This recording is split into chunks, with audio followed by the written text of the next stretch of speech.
HKD. Singer, deadless for the ladies. Serious business. Women of love, imani kitwe ahasi. Chimbondi bamkana. Rochega hakuna zimwe. Terera song yangu. Umai we.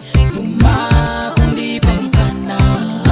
Baby chingoni punira kutindi kuberudo.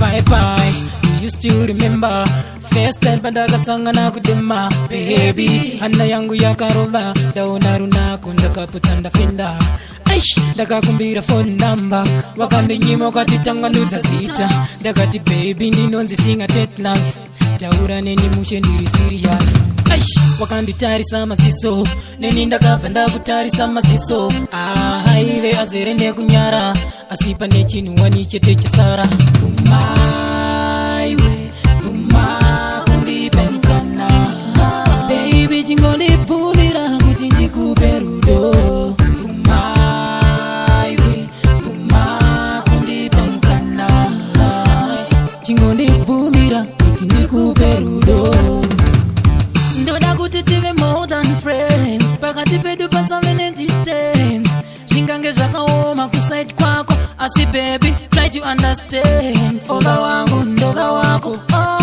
chese changu chova chako kule vangu baba vako mama vangu baba vako HKD love imani kitwe ahasi chimbondiva mkana ndochega hakuna zvimwe terera song yangu umai we uma kundipa mkana baby chingondibvumira kuti ndikuberudo umai we uma kundipa mkana chingondibvumira kuti ndikuberudo bye bye you used to remember first time pandaga sanga na kudema baby hana yangu ya karola dauna runa kundaka putanda finda aish ndakakumbira phone number wakande nyima wakati tanganuza sita ndakati baby ndinonzi singa tetlands taura neni mushe ndiri serious aish wakanditari sama ziso neni ndakabva ndakutari sama ziso